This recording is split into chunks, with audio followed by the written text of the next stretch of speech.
Welcome back, Flyers Nitty Gritty fans, to Getting Gritty with It with your host, Wolok, my partner in crime, as always, Vasili, Gianarakos. Vasili, what's going on, buddy? We finally get some hockey with Matvei Michkov playing this past Friday. Also, another rookie game on the Saturday. So, the hockey itch that people have been waiting for kind of subsided, I think, a little bit. So, just with that and getting to watch some hockey, I'm great. Obviously, training camp ramping up as well. I think as everybody's listening to this, it's going to actually be starting officially on the Thursday. So, yeah, just a lot, to discuss, obviously, with training camp looming. So, yeah, I'm excited, man. How about yourself? Yeah, man, it's an exciting time. Like with the rookie games and now training camp, and there's so many stories. Like I know everybody's obsessed with Michkov, as are we, We'll but definitely have there's a segment dedicated to right. him. But there's so many plot lines going on this year that I think this season would be interesting, even if Michkov wasn't joining the team. Now that he's here, it's like Michkov, Farabee, and Brink, and the goalie situation, and it's just like there's just so many things going on, and this season's a complete mystery to let's say the wider audience. I think you and I probably have a pretty good grasp of what of our expectations are of this team, and we were pretty spot on last year. So it's exciting. It's definitely exciting. Yeah, let's get before we get into it, let's do the usual spiel here. So just want to remind everybody to please like and subscribe, hit notifications on or hit the notification bell for notifications on YouTube. Again, the best way to support this podcast is to subscribe and like our videos. Also, for the audio version, follow us on Spotify and iTunes and give us a follow there if you can as well. And a rating would also be amazing. Again, another great way to support our podcast. And also want to give a shout out to our sponsors, Jim Steaks at 4th and South. Make sure to go get yourself a cheesesteak from Jim Steaks at 4th and South. They have one of the best, if not the best, cheesesteak in Philadelphia. So make sure to check out Jim Steaks. And also shout out to Summit Public Adjusters, 215-752-0560. Use them as the protection that you need against the insurance companies. They will take care of all of the paperwork, all of the hassle. And just really make sure that you get the best deal possible. So again, Summit Public Adjusters, 215-752-0560. And also just want to give a brief shout out to our new partner, Sports Spider. Guys, if you're tired of searching, oh man, I screwed that up. Guys, if you're tired of searching multiple websites for sports news, sportspider.com has you covered. They collect the latest articles, videos, and podcasts from around the web and organize them by your favorite teams. If you want to stay as up to date as possible on our Philadelphia Flyers or the NHL in general, hit the link in the description to check out Sports Spider. Again, the link is in the description. Make sure to check out Sports Spider. All right, let's get into it. So, I've already kind of explained this on the podcast, but I had my sister's wedding. I had a dinner Friday night. I had the wedding Saturday, it was a day wedding. So it started at 4:30, 5 o'clock. So I essentially missed all of game two. I got to catch some of game one. You were able to watch both games, Vasili. So that's the good news here. I did do a screen cap of the first game, so I got to watch some of it. But it had no audio too, so it made it a little bit harder. And already, it wasn't the best camera performance, so it was kind of hard to tell what Yeah, was the going on first at game was times. tough. So basically, they had like camera issues actually at the PPL center. Mm, So they were using like a camera from like up, basically, I think where Jason yeah, Urquidez and Brian Smith were kind of commentating the game, and then they finally I think maybe 10 minutes left in the first period, they were able to switch to like the scoreboard video that like would be shown actually at the arena, which is like a way better video shot. So it was definitely tough sledding if you were watching at home for a little bit. yeah, dude. Which was pretty disappointing to those who were really excited to see Mitch Cobb, but I don't think it was completely terrible. It doesn't Yeah. go back 10 years ago And from before. second period onwards, it was good. Like the picture was good. It was Yeah. just the first period that you're kind of like, uh-oh, can't see much. But Hey, man, back in the day, I had to listen to it all through yeah, radio. Like it wasn't even exactly. available through video. So I'll take what I can get with those. Um, with those, with the options that we have available to them. And again, if you really wanted to see, you could have gone in person. So, but again, so the Flyers lost the first game in overtime, won the second game in overtime. From what I understand, in game two, they played much worse than they did in game one. Yeah, they Mitchkov only, deserve to win, I think, the first game. yeah, they outplayed the competition in game one. But one thing to keep in mind, obviously they had Mitchkov the first game, but one thing to keep in mind, this is a rookie game. It's a mess of a game in general, just from a system standpoint. Very sloppy, unorganized game. And it's not one of those things where you're not going to get a great grasp of the talent levels and all that stuff. That you get like a taste of it here, but it's a very messy experience. And typically, size plays a big factor into games like this because a lot of these guys, some of them are 19, some of them are 18, some of them are 22, 23. And obviously, the bigger, stronger guys, they do kind of have an advantage because not a lot of these guys, even if they are NHL caliber players, are necessarily ready to be playing against guys who are 6'7", 240 pounds or whatever, 230 pounds. They don't necessarily have the lower body strength. So, take everything with a grain of salt as far as is this the real potential of this player? It's really just an opportunity to get a taste. And what I take away from it, I mean, it definitely is for the Flyers to kind of gauge where the players are Yeah, to an extent. But player development yeah, probably, gains a lot from that, just seeing where these guys came since maybe they were drafted or since the last time we right. saw them. Yeah, of course. But I think there's also the element that the players themselves get the first ability to play a pro level game, which some Yeah. of them will not play for 2, 3 years, right? After that. And it's a good Um, way to start the season off and kick it off. yeah, Like, not to say it's like a glorified scrimmage in a sense, because obviously there's competitiveness and you still want to win, but there is scrimmage aspects to it. Like when you were watching, these guys don't have a lot of chemistry with each other. A lot of these guys are playing with each other for the first time, so that factors into it too. In terms of like somebody didn't perform well, maybe they weren't put in the best situation. That helps their skill set, right? In a one game scenario. So yeah, yeah. So my thought is like, let's just talk about players and we can talk yeah. about whatever we want here, but because there's two different games and I didn't see the second one, I'm kind of a little, left Yeah, we out can just to talk about dry. who stood out. So obviously, I mean, let's go through the first game just to see like who stood out on my end. There's a couple things. I mean, obviously, we're going to kind of really get into the Michkov talk, and probably Yeah. a lot of this segment is going to be us just saying, "Wow, we're really impressed with Michkov." But um, surprise or not surprise, I mean, we were very impressed with Matvei Yeah. Michkov. In the one game that he played on the Friday. To be honest, in the both of the games, like the whole line of Michkov, Luchanko, Desnoyers was probably the Flyers' best line in both games. There was just several shifts where they dominated puck possession, were working below the goal line to maintain puck possession and create scoring chances. Similar to the KHL, right? Like Michkov is a wizard behind the net when he gets the puck, usually tries to bring it behind the net or around the net. And you saw a lot of that when that line was on the ice.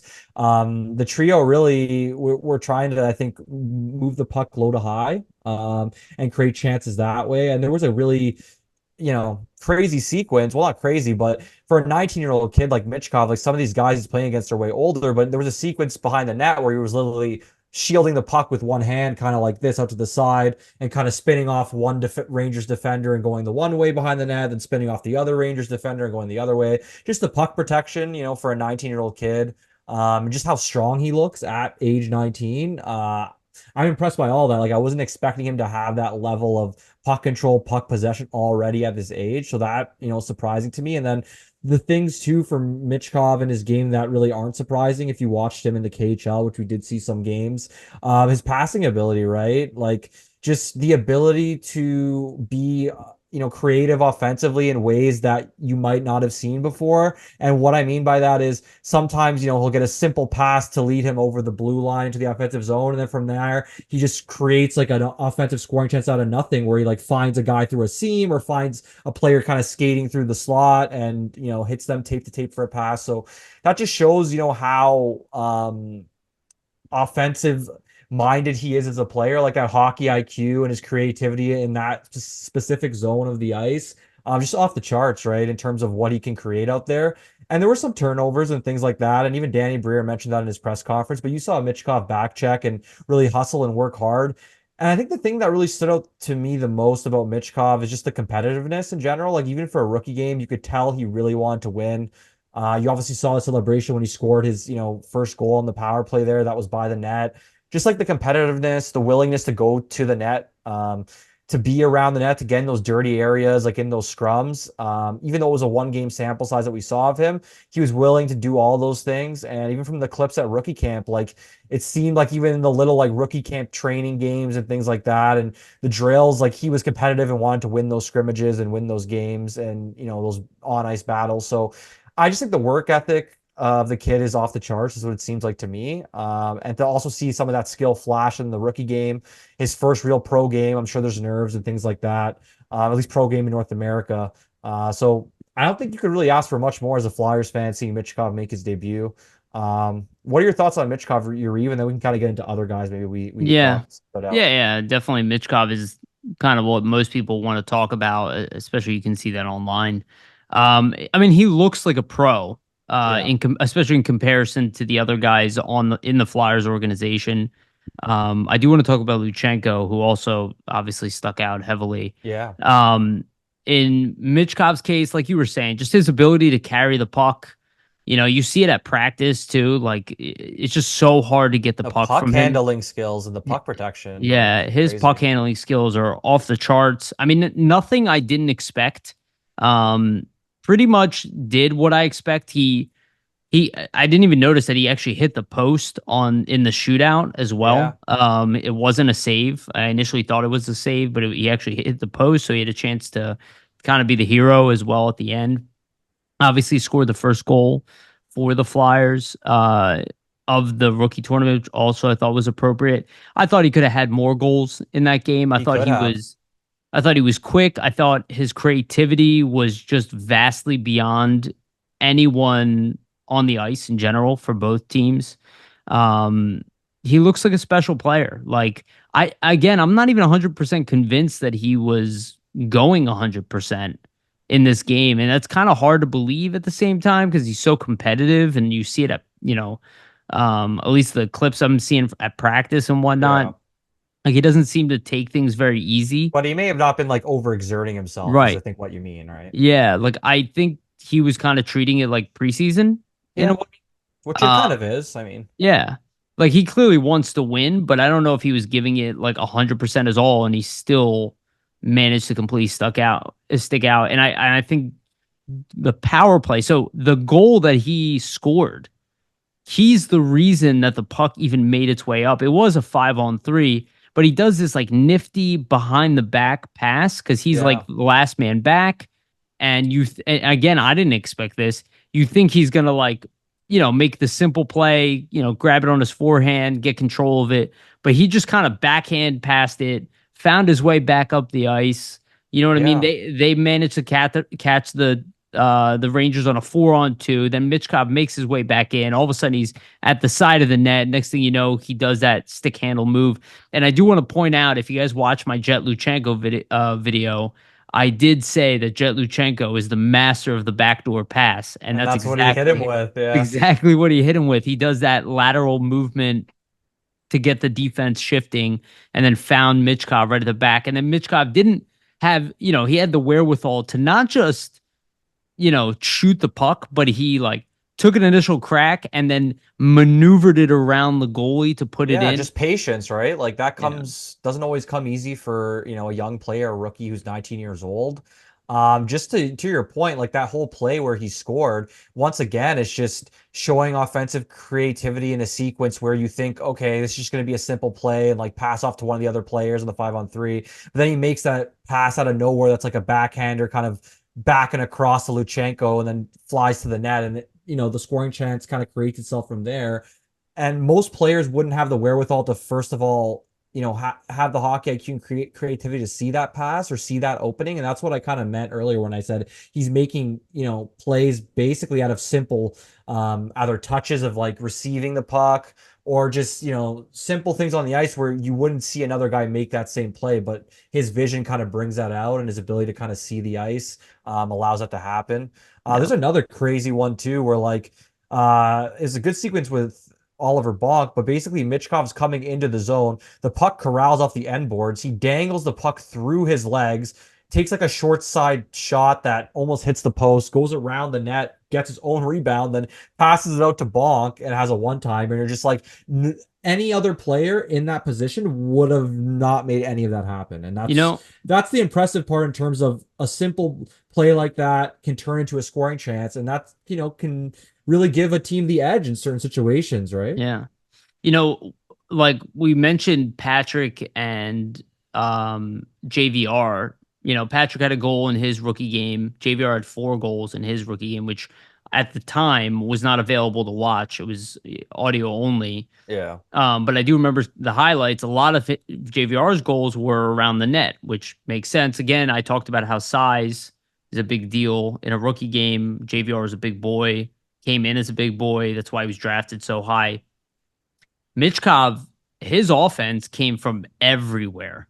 It was something we really have not seen here. Like Nolan Patrick was like kind of, I don't want to say he wasn't like a goal scorer, but like he definitely operated more as a playmaker than a goal scorer. Michkov like kind of doesn't, and we talked about this before. He doesn't have an offensive limitation.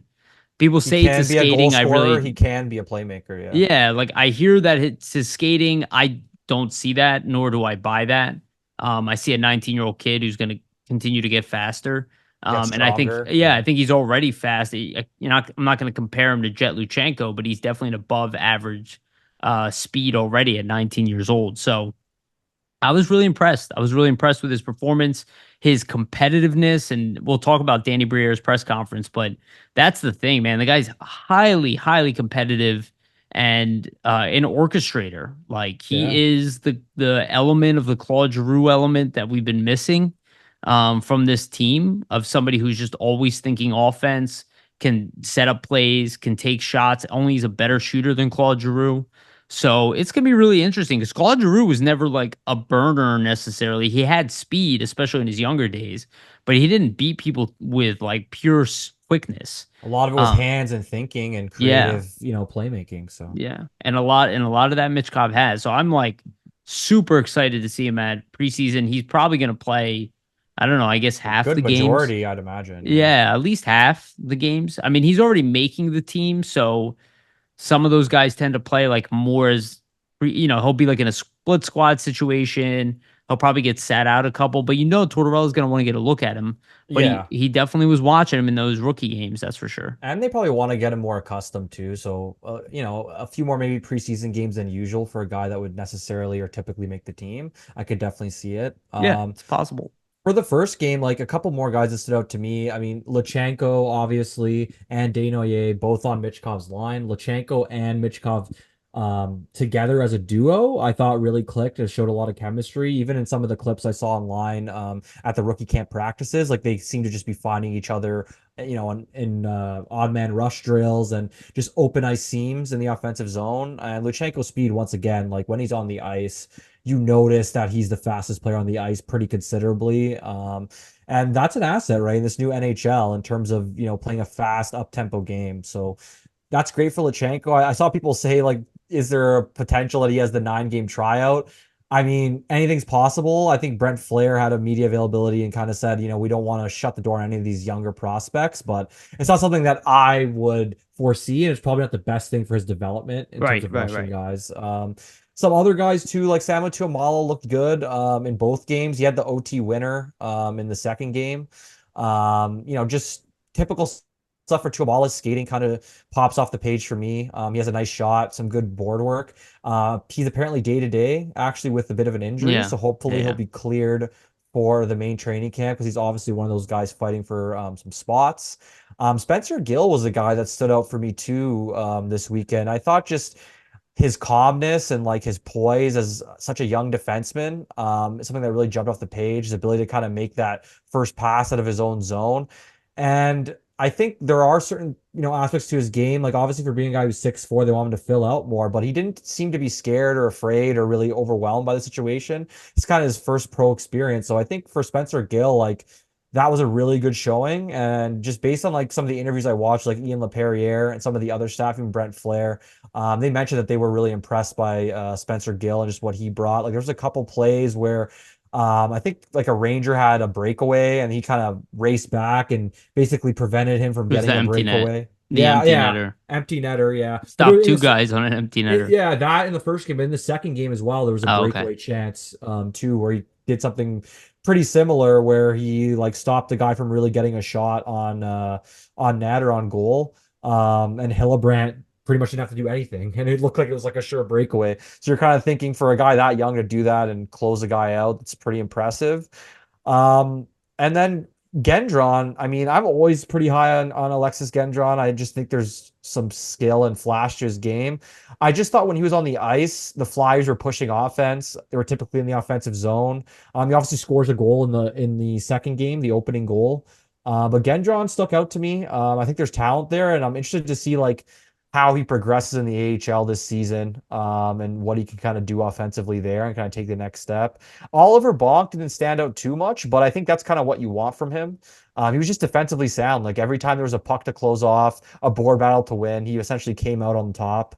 And that's what you want to see from him. We didn't see too much offensively, a couple one-timers. He did try him in the bumper bonk position, but weren't successful for any goals. But he's also a guy that people asked about just online and also at the media availability with Brent Flair, just talking about essentially, if he might get a 9-game tryout, and essentially the doors are wide open. So who knows how these guys are going to play in preseason, how they're going to impress. But I do think the Flyers will probably be hesitant to do the 9-game tryout unless somebody really blows them away and kind of knocks the door down here.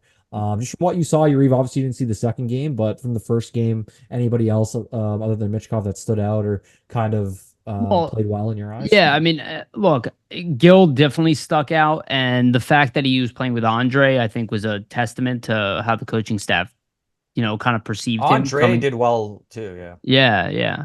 And that was my. So I thought Gil looked like I understood why they took him in the second round. I see the upside.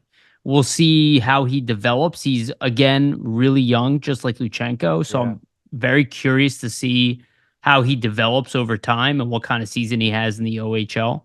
But I thought he looked really strong.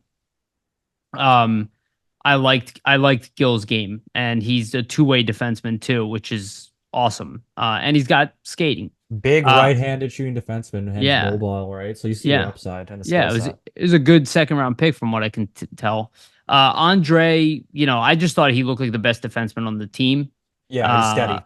yeah, I mean he should be at this point. He already played in the AHL. He's been playing against men for a few years. He looks faster, which I know Yeah. was brought up also like online. That Yeah, he's Ian kind of put LaPerriere in the mentioned work. it Yeah, in the presser. Also, I forgot to mention like that Sama Tuamala game winner. That's all essentially sparked by Andre's patience, right? Like he's outweighting the defender, right. finds an open Tuamala for the goal. If he doesn't have that patience, they don't get that game winner. Also, Jett Luchanko with a good setup too. Yeah, so Luchenko in general for me, he stuck out almost as much as Michkov, in my Hmm. opinion. Obviously the skating sticks out like every shift. He like never He's gets beaten to a faster than puck. everybody. Yeah. He also is incredibly wise on the ice. Like it really is starting to remind me, and this is not a fair comparison at all, but it's like Mike Richards with Connor McDavid's speed. It's like this like explosive two-way center. And again, we kind of talked about this a lot. And I've been really high on Luchenko since we drafted him, since I got to do some research on him. But like, I really do see a very high ceiling with this guy. Not like I necessarily the agree. best center in the league, but if we found ourselves like a guy who can play against the best players in the league, put up 80 points in the NHL, like a point per game guy, I think that is in here. His Yeah. playmaking is on a very high level. He needs to work a little bit on his dynamic stick handling, But again, because of his age, I'm not really too concerned. I thought he was everywhere on the ice. I thought he made some really smart plays. I thought his chemistry with Michkov was fantastic. Again, Michkov's a year and a half older than him, too. Yeah. So, like, I was really, really happy with Jett Luchanko. Do I think he has a 9 game trial? I think on one hand, he is pro ready. Like you could play him in the AHL today and he could have a good season. But like you said, Vasili, I don't necessarily think that that's what's best for his development because one, there's no safety net if you bring him into the NHL. You disrupt the season potentially by bringing him for a 9 game trial. You potentially hurt his confidence because, again, is he better than all these other rookies? Yes, but what would Scott Lawton look like in a game like this? What would Ryan Paling look like in a game like this? If he's not significantly better than them right now, I would not do that. Right. Yeah. So, like, I don't see him getting a 9 game trial. I don't think it's what's best for him. But if we were a bottom of the league team, like if we were the San Jose Sharks, he would probably make the team. Um, I think he just does everything at a high enough level, at a pro level already.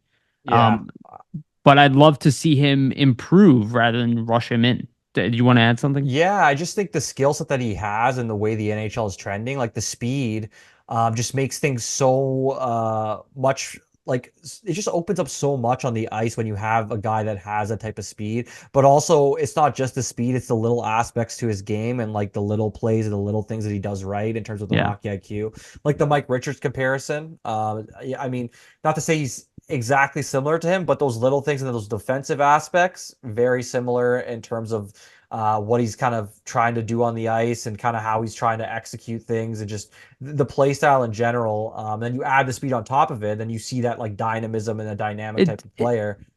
I'm sorry to cut you off, but it really, I mentioned the Patrice Bergeron. Yeah, I I mean, could see obviously it. Nick Suzuki probably is the most relevant comparison because Yeah, Patrice Bergeron's arguably the best two-way defensive player center ever. in Yeah. history. But There I are see that. aspects and elements Right. of that that you can definitely His pick out and point out. his stick, his awareness, and Yeah. he has the ability to produce offensively. I think this is a really strong draft pick by the Flyers, and I think this time next year, people Yeah. are going to be like screaming about this kid. Even if we draft, like, let's say the Flyers collapse and they do draft really high in this draft this year and they grab one of these top guys, Mm. I still think it's going to be like this top guy and the Jett Luchanko show coming into next year, Yeah, the ceiling is really high, and I just think sending him back to junior, let him have like a monster offensive season. It's only which going I to think build his yeah, confidence. And I think he's poised for that just based on kind of the way he's looked. One thing I will mention to kind of close out the rookie series, rookie camp talk is it just shows how much a talent like Michkov elevates the players around him because yeah, for sure. Although Luchanko, Desnoyers, and Matt Miller were like the best line for the Flyers essentially in the second game as well, though the Tuamala line was pretty good too. But though they were still good and like there were still offensive chances they were creating, just the level of it was not on par with the night before when Michkov was in the lineup. And what I Right. mean by that is every single shift, when Michkov and that, He's duo dangerous. was out there, they were dangerous. They were creating scoring chances. The second game, they still had their chances, but it wasn't the same level of control of the puck, the same level of tilting the ice when they were out there. So you could just show, just removing a player of that talent, what it does, and that kind of should make you even more excited, I think, for Yeah. Michkov coming up. Yeah. Really well said. It's almost a shame that Denver Barkey didn't play because he would have been another offensive element Yeah, it that would we have been could have, fun. yeah, and a play driver, at least at that level, with that level of talent around him. Definitely a play driver. Agreed. But yeah, Michkov was a different maker. I thought Rizzo at least had the nice goal. He made a couple nice moves, but it didn't stick out to me. Bjarnason obviously was really good.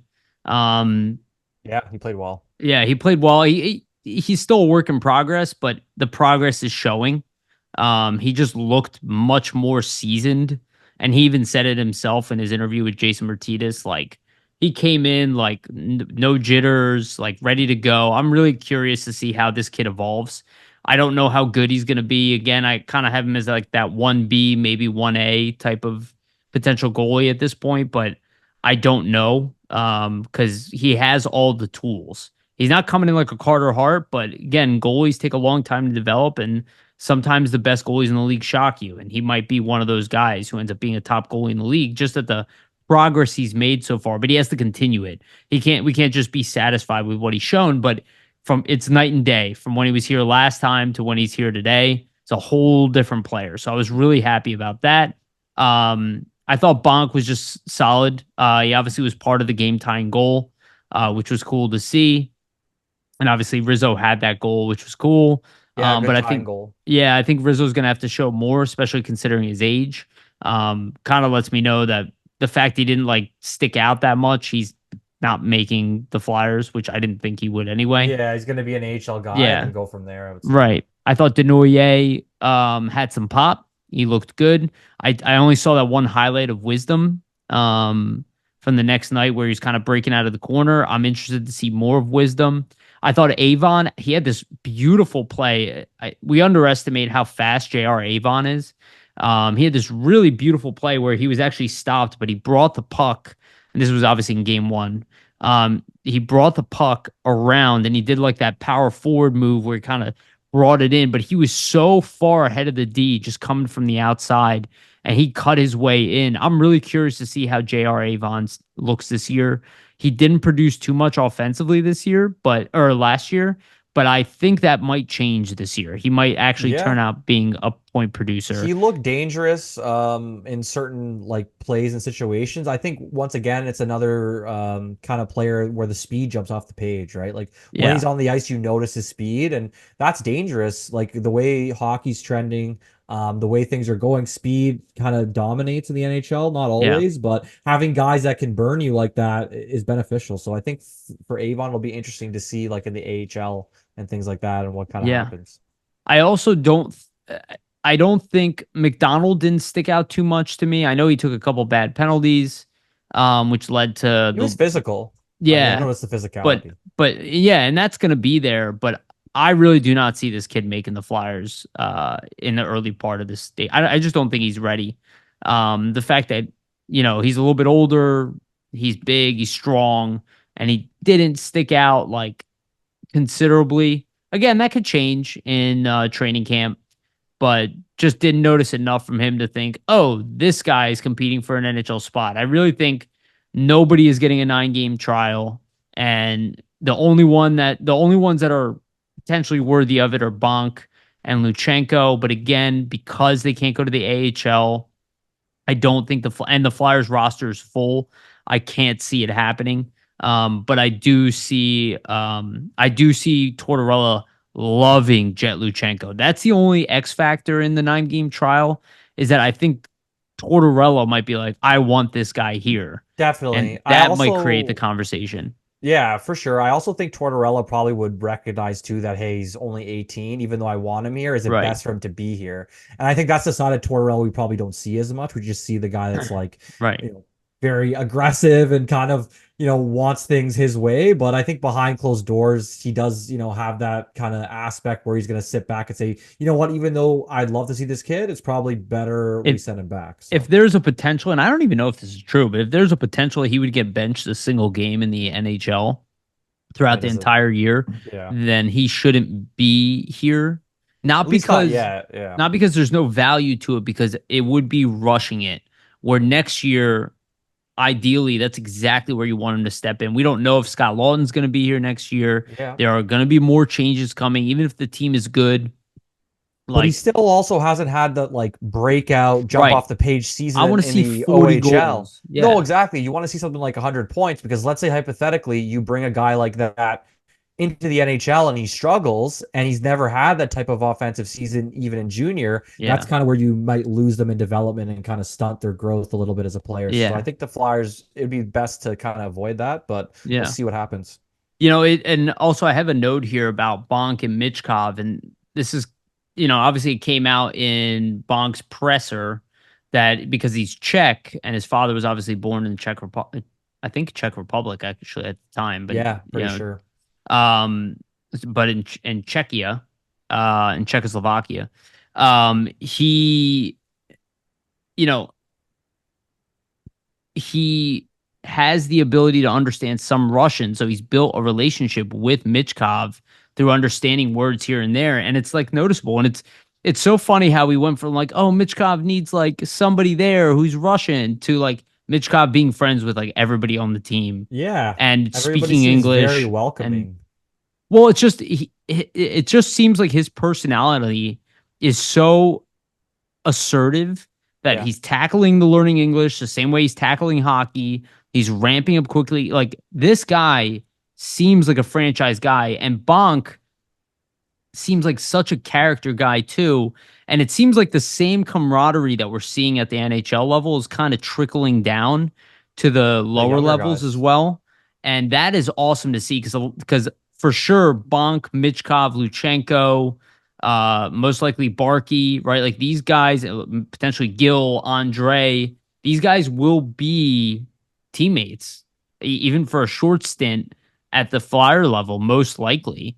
Um, and it's just really awesome to see. It's awesome to see that like it's not just surface level, right? That Yeah, like they're exactly. having fun on the ice. Well, they just seem like they're making legitimate connections. They all seem pretty close. Obviously for Michkov, it's great just to see that, all the younger guys have welcomed him, and even the guys on the team, like you saw him go out to the Phillies game earlier and kind of, hang out with the boys and kind of feel like he's one of the guys. I think that's important for Michkov and just his assimilation, right? You Yeah. want him to feel like he's welcome, like he's a part of things. And that's Yeah. definitely an important thing for a young player making his debut as a rookie in the league, but also a player who isn't even from North America too, right? Yeah. Even for a kid that's from Canada or the States, it's a huge adjustment. Imagine for a kid who's coming overseas from a whole different country, doesn't even speak English. So it's And just a he great, yeah. doesn't seem to be missing a He beat. doesn't seem phased, and I think that just speaks to his ambition as a person, right? He Yeah. seems competitive on the ice, ambitious to learn the English language, kind of get to know his teammates. So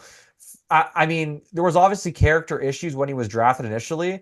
I think just this initial tenure so far, kind of in Philadelphia with the rookie camp, obviously very early to tell, but I just think a lot of that was very overblown, just Well, based on his, kind of attitude and the way he's kind of I th- going through things here to start. yeah, but I think his character issues from everything we heard, he has the same character issues as Kobe Bryant.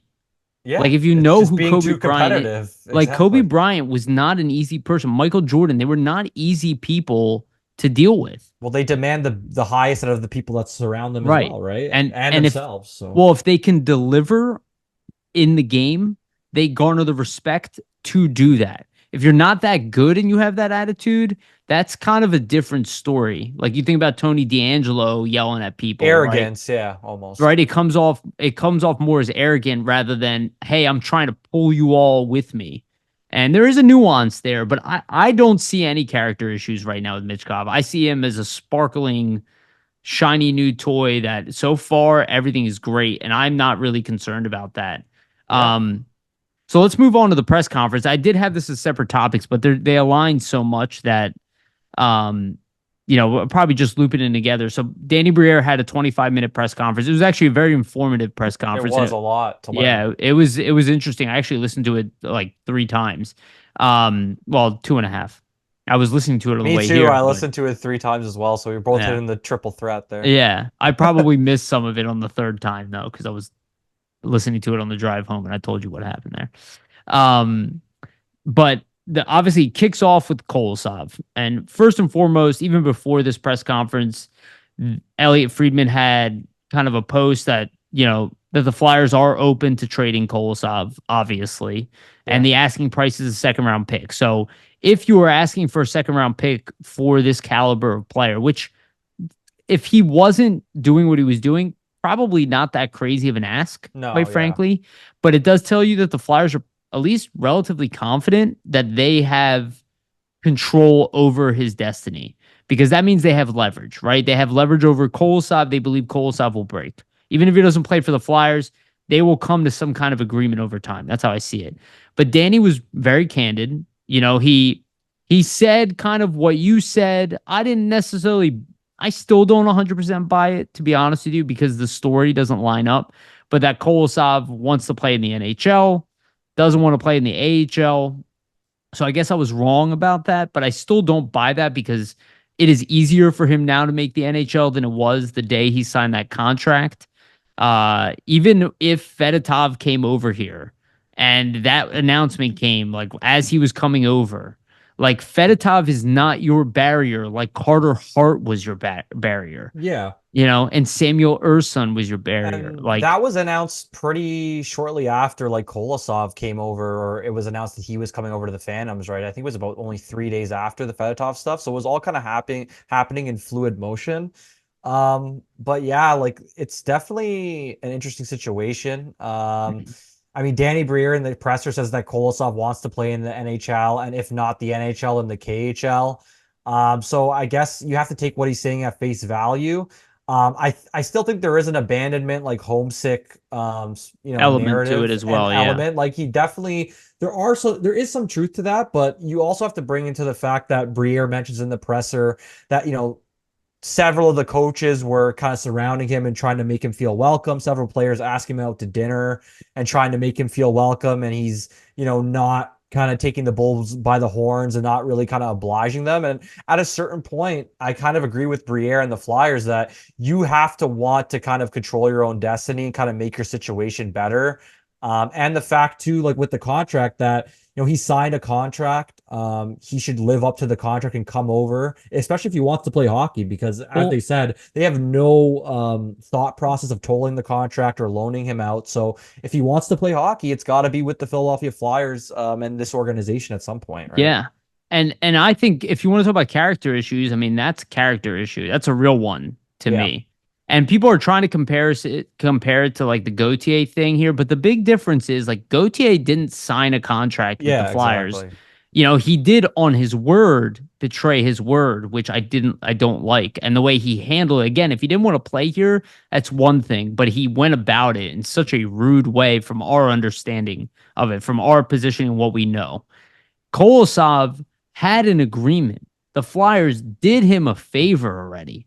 And then to do this, like, I'm sorry. Like, you're not going to get sympathy for me. It's not like I heard Charlie O'Connor actually say something on his podcast with Bill Matz that was actually pretty smart. And he's like, Danny Briere strategically knows how this city feels about entitlement. And he talked about how, strategically, you tell them that he refuses to play in the AHL, like the fans are going to turn on you. And Yeah, he's right. exactly. And Charlie's right about that. I think it's a very valid point. But I also think about the fact that, like that you had an agreement with the team. I think for me, what bothers me more, it's not that he doesn't want to play in the AHL, because part of me is kind of like, all right, just toll him another year, bring him over next year. But how can you trust him with what he's done already, where you already were doing him a favor? Yeah, Like people are he could saying, like, blindside you again, essentially. well, that's the thing. People are like, oh, they need to give him more attention to detail, and give him more attention as a prospect. But it's like they did. How many times have you seen that? Do you remember a player having his contract told for an entire season and getting paid by the No, Flyers and not playing? not in the NHL. The- Really. Like in European hockey, they loan players all the time to like different leagues and stuff, Yeah, but NHL, it's very rare. So it's really strange. I mean, um, at least from the Flyers perspective, like they were going to give him every chance to earn an NHL job, right? Like it seems like it was not to say that Fedotov and Ursa didn't have kind of the inside track on being, the 1-2, but let's say hypothetically Fedotov goes into camp and completely, shits the bed, doesn't look great, and Kolosov comes in and he's lights out and he earns that he spot. would have got it. He would have got it, right? Like it's an open competition. We've kind of seen that with this management and this regime that they're willing to give young players the spot and the shot if they earn it.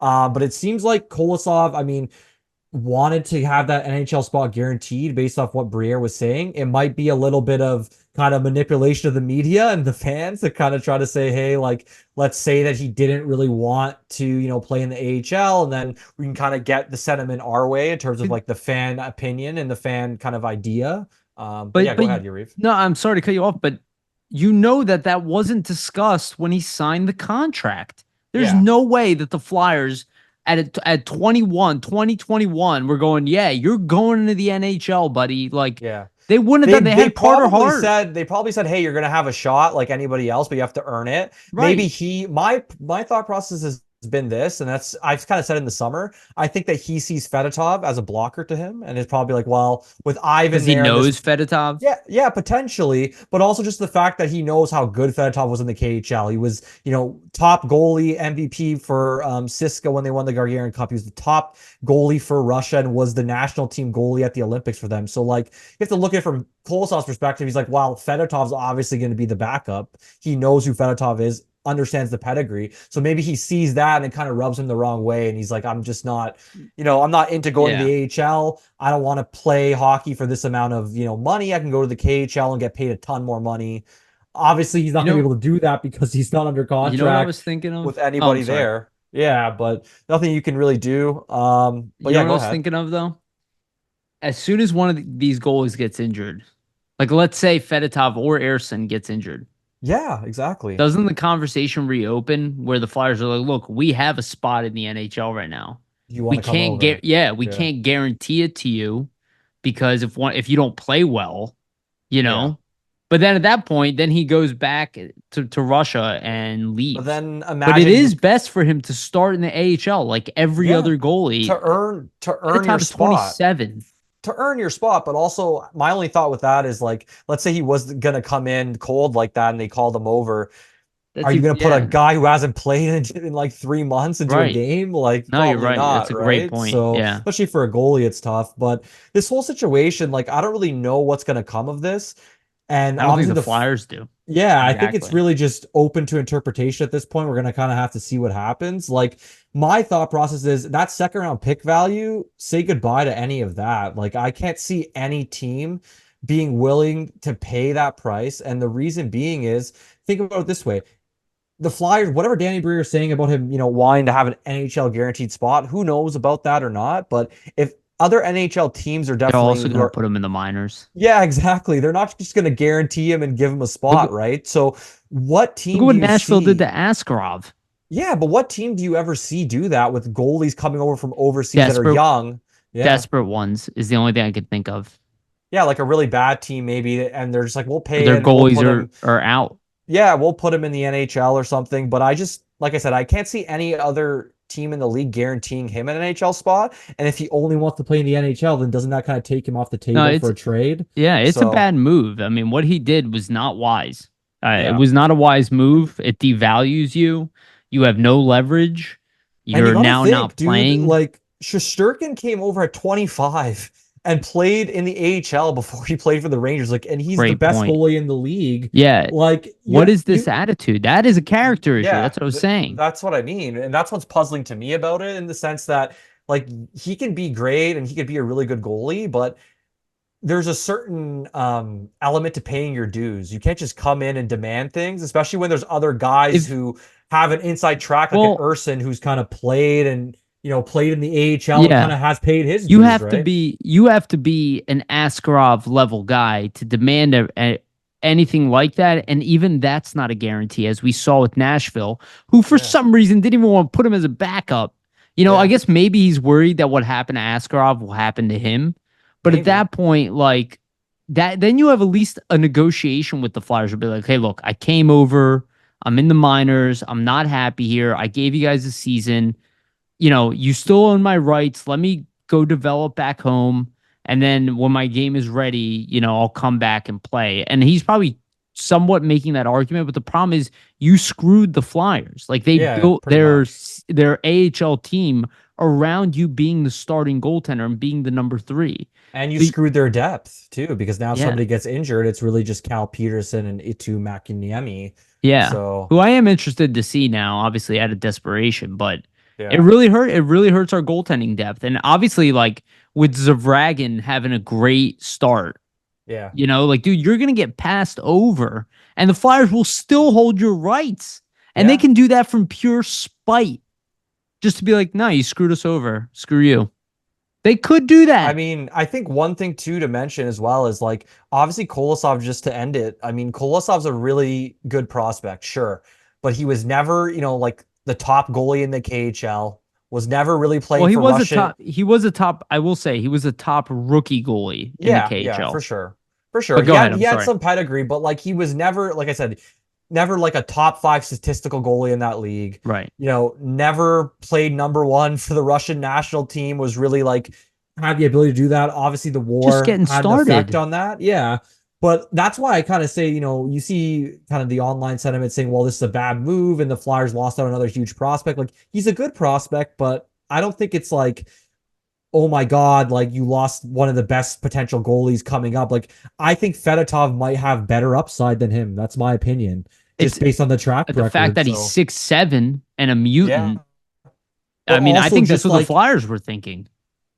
yeah, They're in his prime, comparable, and one guy's 6'7" and 27 years old. yeah, and was an MVP at the Olympics. Like, you have to take all that into consideration. Like, Yeah. obviously, Kolosov's a good prospect, but I just don't think that it's something to worry too much about. Like, obviously, it's not a great thing for their goaltending depth, and we're gonna see kind of how it Well, unfolds. luckily they But have Bjarnason and Zavragin still. yeah, they still have some depth there in terms of that position. They're gonna probably need to draft more And next year, goalies, but Bjarnason is going to be here.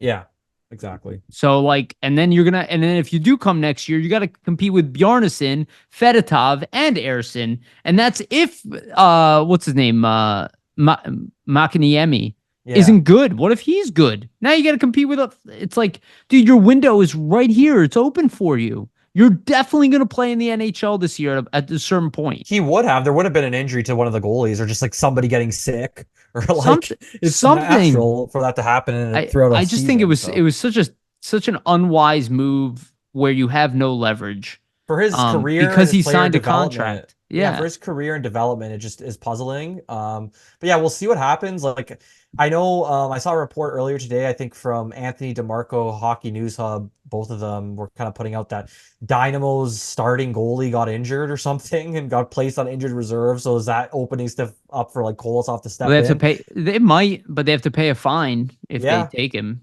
we'll I'll see be what honest. happens. I don't want to see the kid not play. I think like it sucks. Mhm. I don't like this position. I don't like that the Flyers have to play hardball with him. Yeah. But I get where they're coming from. Like I would do exactly what the Flyers are doing. Well, you got to think if you're the organization and you let this kid come in and kind of call the shots, what does You, that paint the picture for every other prospect, every other individual in the organization? It's just not the way you want to kind of build no, the no, you do culture, and no. it's not the way You you don't want to want be a to. pushover as an Yeah, organization. exactly. You don't want to treat. Not to say you shouldn't treat your rookies well and with respect, because I'm sure they are doing that, but you don't want They to hand told them his anything. You contract. don't want to hand him anything, right? Like at this point, you already told the contract, you already did him a favor. He needs to come over and live up to his Yeah. side of it and kind of earn his spot, right? Yeah. To be honest with you, I'm like already over it. I'm like, Yeah. if he comes over, great. If If not, not, like you're already a headache and you haven't played a I game. agree. It's not really top of mind for This, me. It's obviously something we have to cover as we cover the team, but I just think the situation, in a sense, in terms of like how good of a prospect he really is, like sure I he's a good mean, prospect, but it's a little bit overblown. it'll suck if we have goaltending issues. We are gonna think like, oh man, it'd be nice if we had Kolosov at least to Yeah, test him out. But we don't really know. So as of right now, it's just like future problem, and we'll we'll see what see what happens. happens. Yeah, The other interesting thing is that Briere brought up Ryan Johansson, yeah. and he clarified that the contract is terminated. It's not updated on Puckpedia. I went and checked. Was the Uh, day after they placed him on waivers, it got terminated yeah, officially. well, there was no like official paperwork, I guess, that was like Yeah. announced afterwards. They just said for the purpose of termination. So I Mhm. guess they didn't make an official announcement that he was terminated. So I guess this is our official announcement. It was always just assumed from their intent to terminate. He did say that they have an opportunity to, that's probably ongoing. There probably Oh will be yeah. some kind of rebuttal still. I'm not convinced that Johansson is going to win that argument. I'll be honest. Again, not a wise move by Johansson either. And look, the Flyers are playing hardball. That might make people uncomfortable, but they're not doing anything against the rules. There are other people coming in here and trying to take advantage of this organization. I'm not saying you have to be on the side of the organization and not the side of the player. You feel the free however you want. But if I'm the Flyers, I'm doing the same things. You refuse to come over here. You refuse to let me waive you. I have to pay you anyway. No, no, no. Yeah. How And about there's no? How about no? obviously, but you have to think too, if the Flyers are going to do this, it's not the Flyers. I mean, it's technically the NHL allowing the Flyers and the NHL siding with them and saying, yeah, there is something fishy here, because how many guys get injured that we see them honor contracts for years and years? Like, look at Ryan Ellis, look at Chris Pronger, look at so many guys, Jake Right. Voracek. Like, there's so many examples of them honoring contracts. So for the NHL to allow the Flyers to do this and terminate due to this, I don't know what it was called, like a breach of contract officially, something Yeah, like yeah. It that. was breach Yeah, of so contract. if they're gonna allow them to terminate this based off this breach of contract, like there has to be some sort of legible evidence the Flyers are bringing to the Yeah, table to make for that sure. case. So the NHL's reviewed that and they're like, yeah, this is, The making sense fact to that there's us. And they just don't want a precedent of guys being able to do this to teams around the league where, well, how they kind of pretend, or not pretend, but they kind of, try to be injured to avoid AHL time or to avoid, having to kind of be at the whim of the organization that technically they're employed by. I mean, at the end of the day, the Flyers are his employer, right? So he has to kind of do what they wish. And obviously that's not the case and it was not something that Johansson was interested in doing. But yeah, the NHLPA now, so really Johansson's camp, it's not really him filing the grievance, but the NHLPA on behalf of Johansson and his did camp. they officially file it? No, so they have 60 So, days to file the grievance. So theoretically, it's until about mid-October. So I don't know what they're waiting for. Maybe like they're putting a well, case together. Maybe they're putting evidence together to sure. kind of, But defend themselves from what, the claim is on the Flyer side. But I expect they probably will file a grievance, most likely. yeah, I expected that from day one too, but the fact that it's been 30 days or And they just have not about yet. 30 days Yeah. and they have not already, it makes me feel like their case isn't very strong, even if they It's do file a it's grievance. possible, yeah. And I don't think it is very strong. Again, we've been following this pretty closely. It's like, dude, It's like pretty night we and day. Like you were on the playing for Colorado. outside, Well, yeah, but you were playing for Colorado literally like the day before you got traded. You went yeah, to the morning skate the day of you getting traded. you And have then a 2 days late, history. then 2 days later when the Flyers say, "Hey, we're gonna send you to the AHL," you magically are hurt and can Yeah. never play again. I So I don't I know. I think the NHL wants to set a precedent too. Like, do not take advantage of this. Like, Yeah, we have exactly. guaranteed contracts, but do not take advantage of it. And I don't want to say pretend like you're injured, but like try to be like, yeah, I'm above this. But you're at I the don't. behest of your employer, right? Like Right. you signed a contract, no matter whether Ryan Johansson was going to the AHL, the NHL, he was making $8 million. He could have just So gone to the AHL, and made that money. Yeah, exactly. played one game, and said I'm injured. But what if hypothetically he goes there and like rips it up and then gets to play in the NHL? Like, I don't understand the It betting on yourself part. Like, it. why wouldn't you just play, Well, that's be also pretty what's good, suspect. and then try to make your way back That up, right? Like, that because adds chances to the are case. the Flyer center depth is not good. It is thin, so the chance of there being an injury, you getting called up just due to the nature of hockey, is probably very high, I would Yeah. imagine. Well, I think it's another case of character issues, and maybe the Flyers have too many of these guys in the organization right now. But you know, I don't know. I Like don't know good what to riddance in a say. Like sense. Would you want a guy behaving this way around your team anyway and around your young guys in the AHL? Maybe I not. I just don't buy Johansson's story from the outside. Maybe I don't know the whole thing, but It's I fishy. never bought How it to begin with. But it's fishy, Yariv, right? You know what I Yeah, mean? Like, it's just so think about the fishy. timeline. We were It's just joking like, around about it before the termination and I the know, yeah. grievance talk. We're like, yeah, But he's injured. You there's know? definitely something happening, and it's probably not an injury. At least that's Yeah. what my kind of estimation is there. Yeah, yeah, totally.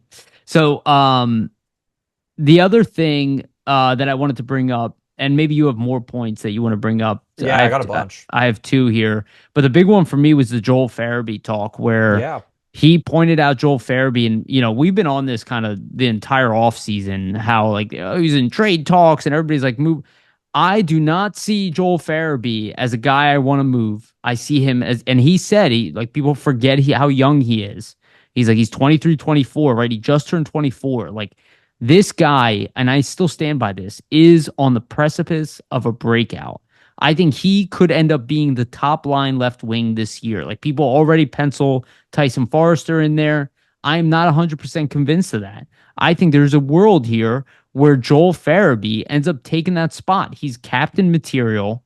He's got the personality. It's been brought up by Briere. It's been brought up by the coaching staff. It's been brought up by us The guy Yep. has the personality and the skill. And yes, he did struggle in the second half where a lot of the players didn't play as well in the second half as they did in the first, but he was lights out in the first half. And that's what young players are, is that they're inconsistent. So if he becomes a little more consistent and then again a little more consistent next year, you're talking about a guy who could be an 80-point player in the league with two-way abilities and the ability to score, set up, work around the net. He's a highly valuable player. I think and hearing what Briere said, I'm sticking with that. Like, that is my breakout player of the year for the Flyers. Like, that's the guy I expect this year to turn heads. He is this year's Sanheim.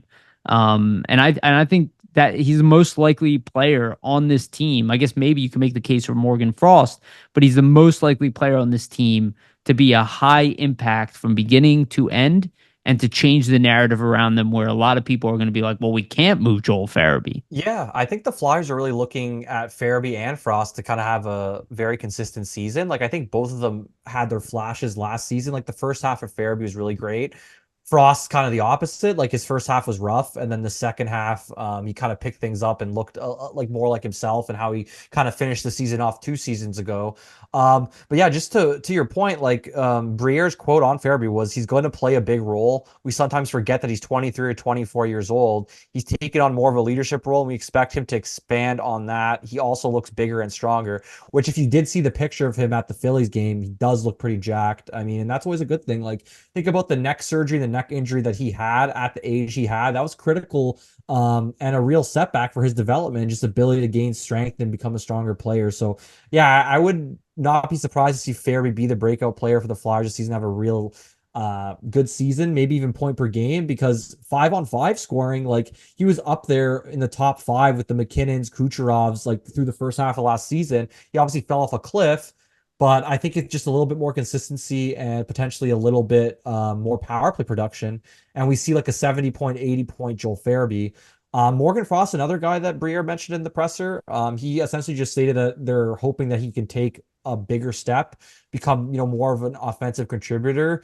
And he did say that, with the wingers that the Flyers are sporting, like it's true, the top six centers are going to have some pretty good wingers to play with, pretty talented wingers to play with. Yep. That kind of opens them up to, scoring more, at least for Frost.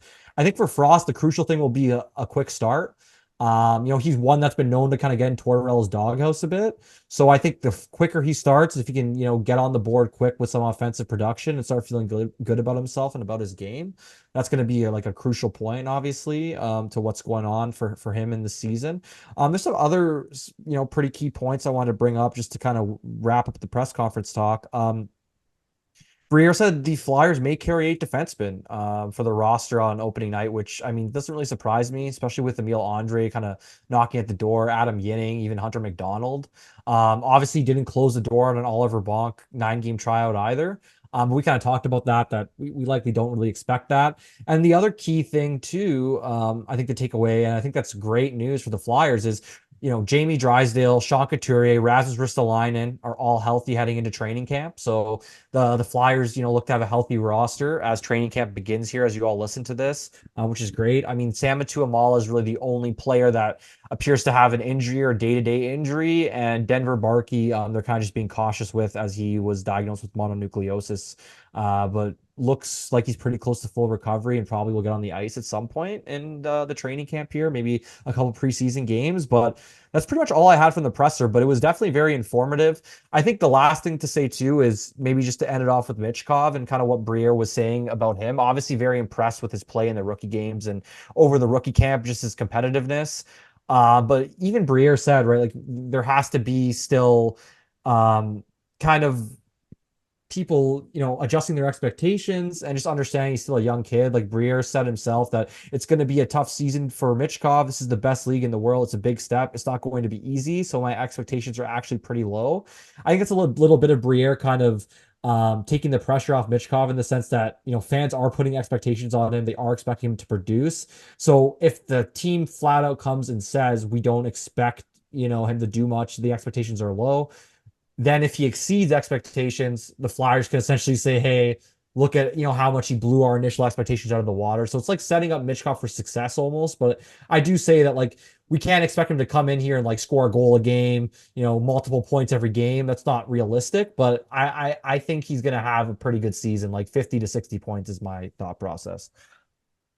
Yeah, man. I'm still definitely in that camp. Sorry, I was getting hit up for something time sensitive. I don't mean to text. No, no worries at I all. kept, I kept getting text messages about the same thing.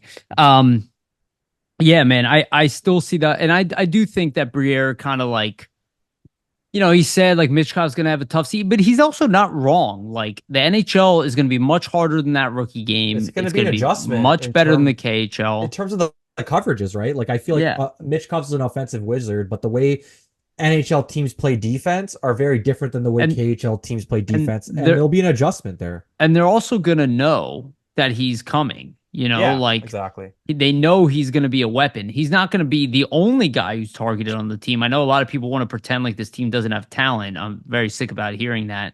But like he just becomes an additional weapon. And that's what I Yeah. think this is why you don't want to tank, because when you do bring in this type of player, he has the ability to not be the man immediately. And Yeah, again, I think exactly. even if he was the man, he would still do well. Also, good players to play around him, right, Yariv? Like, you don't want to bring in a young player and surround him with Sure. guys that aren't going to be able to help him and help him produce and kind of Yeah. get that confidence up. So, Of course.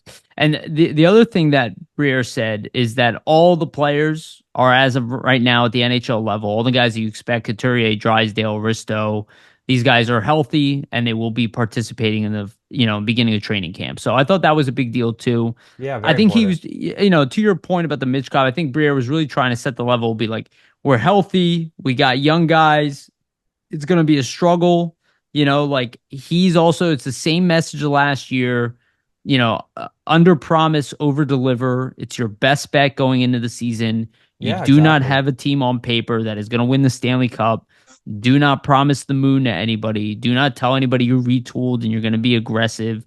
Don't do any of that stuff because it's not real, right? So you set the bar real low. Look, the reality is the Flyers thought that Michkov wasn't going to be successful. They wouldn't have brought him in. Look at what they're doing to other guys. Look at how they put their foot down with Kolosov.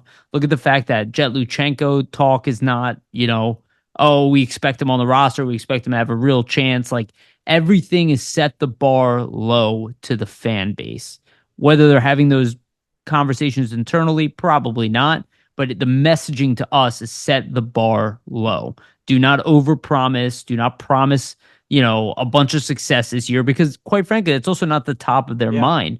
Top of their mind is still the future. This team is, regardless of who you listen to in the media, they clearly are still rebuilding. Just because they didn't tank to do so, you don't have 6 picks in a draft in the first 2 rounds in the top 55 or whatever they're looking at because you expect to be a great team. Yeah, exactly. They're still trying to build here, but I think to your point, Yariv, like it's a good way to set up Michkov for success because if the staff and the management are kind of saying the expectations are low, if he comes in here and wins the Calder Trophy, that kind of blows the doors off things. Or if he comes in here and has like a 60-point season or even close to, beyond that, that just, gets everybody even more excited. So I think it's Yeah. a smart way to kind of go about it from the management. Don't put unnecessary pressure on a kid that already is likely going to feel some pressure from the fan base here. Yeah. Because yeah. And again, I think it's one of those things, trying to protect the player. And, we saw that with Forrester, who was lights out by the end of the year, but he started slow. Yeah. And again, I expect Michkov to be on a higher level than Forrester, but still, Forrester was a little bit older coming in, right? I think he was Yeah. 20. So he was a Yeah. year older than There's Michkov. there's always an adjustment for a rookie, no matter Right. how talented, right? Like you haven't played against this level of competition before in your life. There's gonna be some level of adjustment, no And matter how skilled you are. what did Forrester finish? Did he finish 20 fifth in goals. scoring? Yeah, but I'm thinking about amongst rookies. He's finished fifth or third? I believe third, but let me check. Second in goals, Yeah. right? Behind Bedard. I'm checking right now. One sec here. Um, he was 10th in points, Okay. but 10th he in was points, but second he's in second goal in scoring. goals. Yeah, Yeah, that's what I exactly. remembered. Okay. So he had a really strong rookie year, especially if you looked at his point per game pace in the second half, right? Yeah. It takes time. And it's going to take Michkov time, and I expect Michkov to get better as the season goes on too. But Oh, of course, I that's like the natural. yeah, I like the press conference. People might not like that. Like they might be like, "Well, why are they telling us this stuff?" But for a reason. They're telling everything they're doing is It's strategic calculated. Yeah. from a messaging standpoint. This was the purpose of hiring Keith Jones. Like the worst thing you can do to a fan base is build it up like this team is gonna rock, and then it under delivers.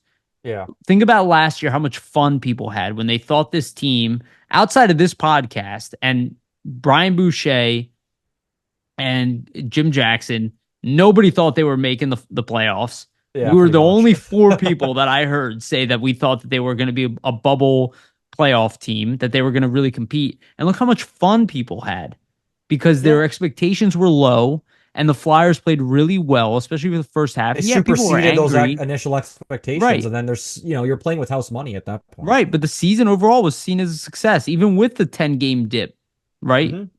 So I think overall it was the right move because people's expectations are still going to be high, so temper them, And Agreed. Danny's Yeah. tried to do that since Michkov came over here. He said it from day one. He's not the savior. They know how important he is. Again, you don't go pick him up at the airport, He's the key right? cog, obviously, in what they're building here moving forward, and it's key. It's easy to see that, just like you said, picking him up at the airport, just the fanfare he's getting, all that. Yeah, yeah, absolutely. So let's take a quick break here just to remind everybody, please like and subscribe. Hit the notification bell for notifications. Follow us on iTunes and Spotify for the audio version and give us a rating there as well if you can. Again, the best way to support this podcast is to subscribe and like our videos, give us a ratings, and follow us. Is there anything else you wanted to say about the presser? No, that was it. I think we covered most of the important stuff. Okay. So yeah, it was a good press conference from Briere, though. I think it's always good to hear the GM kind of open up and Yeah, give his state on I things and loved like the it. affair of the team or Yeah. affairs of the team. I just think for Briere, like the transparency. Not to say that everything he's saying is going to be 100% true because it's hockey media. They're not going to just tell you everything that they're thinking, but light years ahead of like Chuck Fletcher and the prior regime. Obviously, we've been saying this for like since Briere kind of joined on in this role, but just once again, it's refreshing, right? Yeah, yeah, absolutely. And overall, just an interesting press conference in general. And there were some good ones too with Flair in there and Lappy And was doing. Lappy, yeah. Yeah, he did it. He did a few. So there's some good nuggets in there. I recommend listening to those as well on their YouTube channel. All right. So the Flyers also released their training camp roster. Zero surprises from at least training camp itself. Yeah. Very interesting how long the list is, but I really, when I look at this roster, dude, I don't see any surprises coming with the actual NHL roster. That might upset some people, but I think the players that we named, even if they carry eight, like it's going to be one of the guys that we named, Yeah. right? It could be Bonk, I guess is possible. I don't see it happening. Um, but everything's pretty straightforward. Like the only real question mark on the Flyers roster is Bobby Brink to an extent, but I think people are kind of Yeah. I think people are underestimating what an off season does. Like if he played the entire season in the NHL last year, he was on a 40 game pace, right? Like that's a really good rookie year. Like Yeah, exactly. he has deficiencies in his game, but he's clear cut the best young Well, player outside of Forrester prior to this year. you got to give him a chance to learn, right? Like he was his first season in the NHL, obviously as a rookie.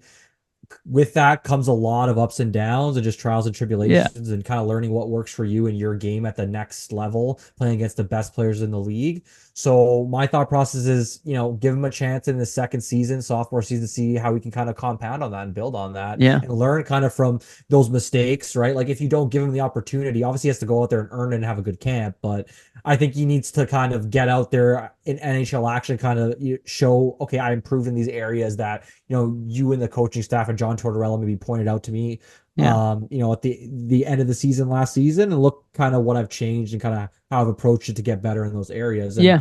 you got to give him the chance, right? I mean, Yeah. the skill's there, so Well, I guess there's a sophomore slump warning for him Possible, and yeah. Forrester and Zamula. Did you Um, want me, Yariv, to read the roster? I can kind of just read the names out. sure, yeah. Go ahead. Go ahead. Sure. So, Rodrigo Abels. So we'll do the forwards first. Rodrigo Abels, J.R. Avon, Sawyer Bolton, Bobby Brink, Nick Capone, Noah Cates, Sean Couturier, Nicholas Deslauriers, Elliot Desnoyers, Oscar Eklund, Joel Farabee, Tyson Forster, Morgan Frost, Brendan Fury, Rhett Gardner, Jacob Gauthier, Alex Gendron, Garnet Hathaway, Travis Konechny, Scott Lawton, Jett Luchanko, Ole Lichell, Cooper Marody, Matvei Michkov, Matt Miller, Ryan Paling, Anthony Richard, Massimo Rizzo, Owen Tippett, Samo Tuamala, Zaid Wisdom, Josh Zakreski, who's on an ATO. And then your defensemen, there's 20 of them. Emile Andre, Ronnie Addard, Louis Belpedio, Oliver Bonk, Emile Chouinard, Jamie Drysdale, Spencer Gill, Adam Yinning, Helge Grans, Eric Johnson, Mateo Mann, Hunter McDonald, Rasmus Ristolainen, Ethan Sampson, Travis Sanheim, Sam Sedley, Nick Seeler, Carter Sutherland, Cam York, Igor Zamula, and the goaltenders, six of them: Carson Bjarnason, Samuel Urson, Ivan Fedotov, Sam Hillebrand, who's also an ATO, Itu Makiniemi, who's on a PTO. So I'm assuming it's his chance to earn a contract here, and then Cal Peterson, and that's it for the training camp roster. Yeah. So again, pretty straightforward. Some surprises. That one kid, Zarensky, and he was used in a top six capacity too, Yeah. in the rookie game. So His chance to earn a it's an interesting contract. one. That's I think I mentioned this Actually, before. a couple of guys sparked my memory just reading their names, but Briere mentioned them in the press conference as I think there was a question from one of the media members just asking like who might surprise or who has a chance to kind of make it and kind of knock down the door. He was saying Rodrigo Abels, which Yeah, I think fully developed realistically, player. yeah, exactly. He realistically could have a shot if he comes in and is lights out. I mean, why not start him on the fourth line maybe if you think he's better than one of your other options? He did mention Anthony Richard, which I thought was interesting because we kind of viewed him as more of an AHL guy. But obviously, if Briere's going to mention him in the press conference. Maybe I mean, they he's think there's not. some extra scoring ability there, Yeah, I and he could surprise. So who knows? look. If this team wasn't so solidified and they literally didn't get rid of anybody but Cam Atkinson Yeah, exactly. and brought in Matvei Michkov, it's like there So there's isn't really a no ton of wiggle. subtraction. Yeah, there's not a Yeah, ton of wiggle room here. So, we'll see if there's um, injuries, right? but So again, I brought this up in the past. Do not be too obsessed with the opening night lineup. it always That does not changes. mean other guys won't get a chance or player like McDonald, even if they make the team and they're like swing guys, don't, there's a chance they might not be on the team. We've seen this before the Yep. entire season. So like don't be obsessed with the open roster because it doesn't matter as much as people think. The only ones that matter are the 9 game trial guys. Those are the only ones where it's like the beginning of the year matters the most, right? Because that's really their only window. But I also don't think teams are going to look to, or the Flyers are going to look to necessarily jump any of those guys, with all the other names available. So, I still kind of expect Abels to stay in the minors, but we'll see. He had that one beautiful goal at Worlds. Yeah. I don't know too much about him. We don't know too much about Eklund, who he mentioned as That's well. why preseason will be interesting for some of these older guys that they sign out of Europe. Like there is a chance that they come in and look really good, and like Yeah. especially for like a fourth line type of role. So Well, Richard, he has NHL experience. yeah, So it's not crazy. He played for the Bruins too. He only had 3 points in 9 games, but he was very strong at the AHL level. I just think with a lot of these swing guys, like injuries always matter. And I think they want the yeah. competition, but I think we pretty much know The who's going to be on the competition's team. important. Yeah, the competition's Yeah. important, I think, for training camp and just like the general kind of atmosphere you want in that kind of training camp. Like you want guys to be fighting for spots, even though it looks like things might be cemented. You don't ever want to kind of admit to that as an organization. You want to kind of keep things open. Everybody does have a shot, technically, right? If somebody Yeah. comes in and blows, the staff out of the water here and plays lights out, you can always make it. I think that's the great kind Yeah. of a great mindset to have for training camp. Yeah. No, I completely agree. And honestly, it's a good thing. Like if Abels makes it, it's a great thing. Like it's Adds to the awesome. depth for Right. their I center mean, position for sure. like everybody wants the Flyers to move on from like older players, that gives you an opportunity. Like I'm not saying they're going to move Scott Lawton because Abels is good, but it What opens if he up the comes in and door. plays better than him this whole season? Right. Then you It, have decisions to make, right? I think it's unlikely, but if that does happen, if something like that does happen, and again, we didn't really talk about Denoyer, but he's still in the mix for that too. He just has to Yeah, show it. he could do it as well. He had a strong rookie camp, so Yeah, so we'll see how things pan out. It's too early, but it's right around the corner. Like yeah. training camp starts pretty much As people as listen to people will this, listen to this. So let's go through the training camp schedule. I'll read it out here since you read out the list of players. So Thursday, team 1 hits the ice at 8:30 a.m., team 2 at 9:30 a.m., team 3 at 10:30 a.m. Torts' death skate, I guess, Right. has a real name. It's called the what is it, 3x8 3 lap 300 shuffle. shuttle Like oh shuttle. shuttle. Yeah, so Uh, expect a lot of tired players up from that one. Friday, there's going to be practice at 9 a.m. on the Phantom's ice. There will be a scrimmage on the Flyers ice I'm sorry, the practice will be at 9 a.m. on the Phantom's ice, 10 a.m. 10:10, weird time. For Flyers ice, there'll be a scrimmage on the Flyers ice in the training center, and then off ice workout at 11 a.m. So I'm sure you can go and catch that practice there on the Friday. And then that's team 3, team 1, scrimmage at 10. So probably involved in that.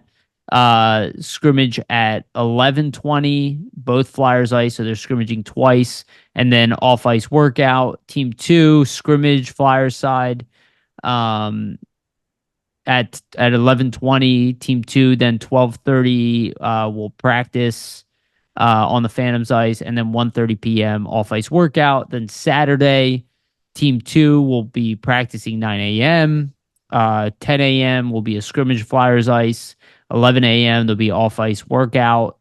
Team 3 at 10 a.m. will be scrimmaging. At 11 a.m. they'll be scrimmaging again. Both of those on the Flyers ice team, and then off ice workouts at 12. Team 1 scrimmage at 11:20. A lot of scrimmages, so that's cool if you want to catch some of those. yeah. 12:30 p.m. there'll be a practice on the Phantom's ice. 1:30 p.m. Will be off ice workout. Sunday game group. So pregame skate Flyers ice. Again, I think that is the first game, right? The Yeah, the 22nd. Sunday. Yeah, Yep. exactly. Which is wow, I can't believe it's here already. So Sunday, September 22nd, there will be a bus to Washington, so a pregame skate, and then that group of players will be playing against the Capitals at 3 p.m.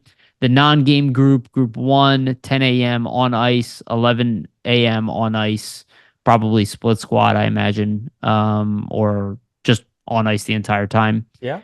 with a 10-minute break. Then group 2, 10 a.m. off ice, 11 a.m. off ice. And then Monday, another pregame skate. So that next game will be on Monday, and that'll be a 7 o'clock game against the Montreal Canadiens. The non-game group 1 will be doing on ice and off ice from 10 a.m. till 11 a.m. Group 2 from 10 a.m. till 11:50 a.m. will be doing off ice and then on ice training. Tuesday, the 24th, they have an off day, which makes sense because they'll probably be exhausted There's a after. lot going on after all that, I Yeah. would say. And then Wednesday, September 25th, Team 1, Flyers ice, on ice practice, off ice practice. Team 2, Phantoms ice, on ice practice, off ice practice. There's a lot to read Woo! through here. I didn't Oh my realize that, God. Yariv. Yeah, this I made a mistake. Thursday, September 26th, the game group. So this is the next game will be September 26th against the New York Islanders at 7 p.m. There'll be a pregame skate at 11 a.m. and then 5:30 p.m. meeting at Wells Fargo Center. Non-game group will be practicing on and off ice from 10 a.m. till 11:50. Friday. So at this point, they're going to start whittling down the roster Yeah. because there's only 2 groups at this point. So that's good to note, actually. By the 26th, you should see a smaller roster. The 27th, Team 1, Flyers Ice, will be 11 a.m. Uh, I'm sorry, at 11 a.m. and 12 p.m., they'll be on and off ice. Saturday, the 28th, 10 a.m. pregame skate, 5:30 p.m. Wells Fargo Center, and then 7 o'clock versus the Bruins. Again, a home game, non-game group will be on the Phantom's ice from 10 a.m. till 11 a.m. Sunday the 29th, they have off. Monday the 30th, they will be playing the New York Islanders. Again, the 10 a.m. skate, 2 p.m. bus to Long Island. And then non-game group again will be practicing from 10 a.m. to 11:50 a.m. on and off ice practice. Oh my God. October 1st. 3 more days only. Yeah.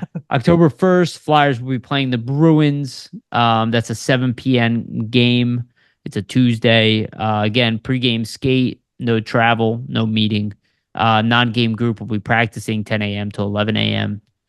Wednesday the 2nd, team 1 on ice, off ice, team 2 on ice, off ice. Team 1 will be 11 a.m. till at 11 a.m. and 12 p.m. They'll be rotating, and then team 2 12 a.m. to 1 p.m. On and off ice, and then the end of it, which will be Thursday, October 3rd. The That's when Flyers will you be know playing the regular the season's coming, right? right, yeah. I don't think they play till a week later though. Yeah, a little Um, bit. Flyers versus the New Jersey Devils, 7 p.m. Non-game group will be 10 a.m. Till 11:50 a.m. and that will be the cutoff So there for the yeah, rosters. expect that like October 3rd game against the Devils, the final preseason game, to be pretty close to what the roster is going to be like on opening night. Yeah, I would imagine, That's and those final usually what cuts will probably happens. happen after that game. Hmm. And we'll probably have some stragglers like we were talking about with Abels. Like I expect him to stick long. Richard will stick long. Maybe Bonk will stick long. Maybe Luchanko will Yeah, stick whoever long. impresses as well, there could I, be surprises, right? I'll say So this, dude. If Luchanko, specifically Luchanko, makes it all the way to October 3rd, maybe they will give him a they 9 game might, trial. yeah, they Because I might. imagine they'll send him home earlier Well, if usually they send the CHL guys like about halfway through. So like my thought process is if you know Barkey, right. Bonk, any of those guys aren't going to get any 9 game tryout, then they'll probably get sent back I maybe think like around the 27th, I think something like there's that. 0 chance that Barkey gets a Yeah, nine, oh yeah, 1,000%. especially Zero with the chance of that. mono, which we knew about way in advance. And as soon as I heard that, I was like, oh, he's not. Yeah, There's yeah. 0 chance. The Maybe only guys, Luchenko, maybe Bonk, but they have to really beat the door down. but if you see them at up until October 3rd, there's a real chance there. It's because they've Um, impressed if they're there that long, right, right? In the first exactly. place. So. Um, but expect just pretty much veterans to be part of the non-game group, guys who are Yeah. going to be playing in the AHL, like Denoyer. I mentioned some of the other ones already. So, all right. The last Flyers topic we have, we don't have to talk about this too much, but I thought it was cool. Wayne Simmons has been officially hired by the Philadelphia Flyers to do as a community ambassador role. Yeah, it's pretty Um, awesome. yeah, really awesome. Great guy. Everybody loves him. And just the continuation of the Flyers bringing in character guys from Well deserved for past. Yeah. Simmons. Just think about all the stuff and he did in the Philadelphia community, South Jersey community. Like I know he did a ton of stuff with the Ed Snyder Foundation Yeah. while he was a Flyer, and even coming back to Philly afterwards and still helping out when he was a member of other teams. So Yeah. just the fact for him, that he was doing all that, I think makes him a shoe-in for this type of role. Also, to add on, the Flyers, they hired 6 other individuals in the front office. So I'll just list that off real Sure. quick. Yeah. I forgot about that actually. So Reed Simpson was hired as director of pro scouting in Europe.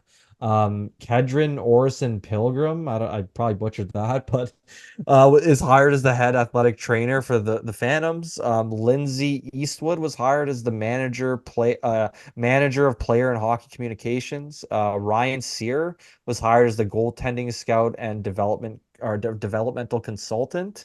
Oleg Zinarik, we talked about this last week, was hired as a Euro player development scouting consultant. And then the final individual they hired is Elise Robert as a hockey analyst. Nice. So Yeah. a bunch of front office ads for the Flyers. Which is cool. Stronger group. Hopefully they help. Agreed, yeah. Um, yeah. So, and I guess we'll end on this. So, just a couple pieces of news that I grabbed. There are other signings and obviously other big things that happened, but These are the big ones, though, I would I say. think these are the ones relevant to us because one is an ex-flyer, the other one is a flyer killer. But obviously, the big news around Sidney Crosby, where was he going to go? He ends up signing a 2-year extension for 8.7 Are million, we surprised? and the joke continues as he continues to be satisfied with 8.7. Clearly less than he could have gotten if he would have tested the market. Would have got 10 million easy. Yeah. Probably would have got 10 million, but this is something we talked about. I didn't think Sidney Crosby wanted to leave. Again, he's got cups. So why wouldn't he just, continue to do what he's doing? And Ride it out, yeah, and yeah, give the team he, flexibility maybe in the last push to maybe try to get them to the playoffs or yeah, something. and he could still be traded that final year if he wants to go. I'm sure they would trade him if he wanted to go and chase a cup, in his final year in that contract. I could see him even signing another extension if he continues his game where it's at. But if they retain 50% on Crosby, which they probably wouldn't even have to do, They'll have 32 teams lining up, basically. yes, and they will definitely get like what the Flyers got for Giroux, and the guy will be near 40. Yeah, agreed. So, Probably even better return, to be honest, just right, based on the yeah. name and the cachet. I So, mean, he's still that good. I mean, again, this is what I expect with did he have McDavid as he gets 100 older. points this last season? I I don't know, think I something think he was close. right near it. I I know gotta he had 40 check goals, now. right? Yeah, he definitely had 40 goals. I gotta check it out now. I'm just He was interested. right around there. He might have had 90 Um, some. let's see. He had 94 points in 82 games. So yeah, not too How shabby. many goals? 42 goals. 42 goals, yeah. So, still crushing it. Sid the Kid. Second highest or third highest ever in his career at this age. A lot of people hated on Crosby, and I did when I was young. And He then matured a as I lot, got right? old, He was a young yeah, but player. as So I got older, I realized what we were doing as a fan base. I was like, we're just hating on greatness, and I don't pretty really have any much. patience for that anymore. Like, because he has such great care. Like, there's nothing to hate about Sidney Crosby except for the No. fact he plays for the Penguins. Well, I can understand why Flyers fans back in the day, like as he came in, sometimes he would talk to the refs a little too much, whine to the refs. I see that. But like he was 18 years old. And also getting cheap shotted Think about any constantly. 18-year-old young player, coming to the league, getting punched in the face, stinky glove in the face, all that stuff that's happening in the Yeah, scrum, and he played in speared. that era too. Yeah, so I'm not surprised, like, but he matured a ton. So kudos to Hey, Crosby. He's had a wonderful career. It's yeah, like maybe the best ambassador in hockey. one I'm a of, huge if not the I'm best in I'm this a huge past fan. 20-year span. So I'm a huge fan. I'll say it right now, as a Flyers fan, I love Sidney Crosby. I it can't hurts help me it. to say it. I'm a fan. I don't know if I'll say I love him though. That I could do. leave that to you, Yariv. But I love Sidney Crosby. I hate playing against him. I hate that he's a Penguin.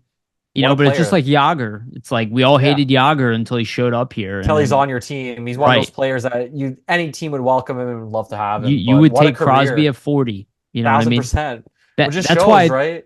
The that's fact why that I he's didn't. done this for so long, like what a Yeah, player, right? that's why I didn't buy the Giroux. We're ready to move on from him. I'm like, you're kidding me. If Giroux wanted to come back here, he's coming back. Yeah, most likely. That's I my again, thoughts. he's our Crosby of this era. He's not as good as Crosby, but He was he in that level. also He was in that echelon of top five he's our, players of the yeah, last decade. he's our So, Joe Thornton. You know what I yep. mean? And yeah, the last piece of news: JVR finds a home with Columbus, signs a 1-year deal, bare minimum money. Good for him Uh, though. yeah, I thought it was good for him, and obviously Columbus with the tragedy they've endured and the trading of Line A. You lose Line A, you lose Goudreau. Those are two huge holes. There are rumors they're trying to add another winger to the mix, obviously.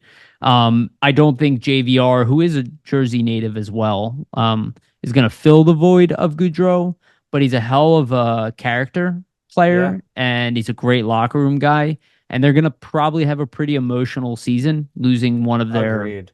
top He players and also one of the best character players on their team, obviously tragically. So I think it's a nice fill. He'll be able to help there with that stuff, right? Like it's Yeah, obviously a terrible situation, but we all know JVR to be a character guy, a guy that sticks up for his yeah, teammates, that's there for his teammates. So I think for Columbus and just what's happening and kind of the situation that they're in and based on what occurred, like getting a character guy like JVR in the locker room, it's not a bad thing. And yeah, he can still be a contributor. He still had his moments last season with Boston where he yeah. scored some goals and looked good. So Yeah, and he might be a playoff trade for them, because they're probably not making the playoffs could definitely this see year. that. Yeah. So, They're probably in last place in our division, but we'll see. But I'm happy for JVR because, even though he never lived up to being, a He had a good superstar career, player, yeah, really he had a good great career. career and he's also a great guy. Yeah. And he dealt with a lot of crap here that he did not deserve And because he made $1 million a year more, and I he hate that. I would say he definitely deserved a contract too. He's still a guy that can play in the NHL Yeah, in my book at this yeah. point. Well, this might be his last year, so we'll see what happens. All right, that's the show. Anything you want to add, Vasily? No, there's gonna be some season preview articles that I'm gonna have up as we kind of inch towards and through training camp and like near the regular season here. So just keep an eye out on Flyers Nitty Gritty for that. And there's a ton of content getting pumped out. Check out all Jamie Basco's articles on the site as well. He's pumping them out daily and keeping you all Yeah. updated. Yeah, and this will probably be one of the last times that our show does not hit an hour 45, which is as we ramp up here and we have games to talk about. And Yeah. especially because I was away. But again, just want to remind everybody, please like and subscribe to this video. If you made it this far, please give us a like if you liked our content. Subscribe to the YouTube channel. Hit the notification bell for notifications. Follow us on iTunes and Spotify for the audio versions. And give us a rating there if you can. All the best way to support our podcast. And also a shout out to Jim Steaks at 4th and South. They have one of the best, if not the best, cheesesteak in Philadelphia. And also Public Summit Adjusters, 215-752-0560. Use them to navigate the insurance landscape. Again, Public Summit Adjusters, 215-752-0560. And shout out to Sports Spider, the aggregator of all Flyers news, all sports news, all NHL news. Go check out Sports Spider. The link is in the description. Thank you again for watching. We're so excited for the season, which is literally right around the corner. We love you guys, and remember, always stay gritty.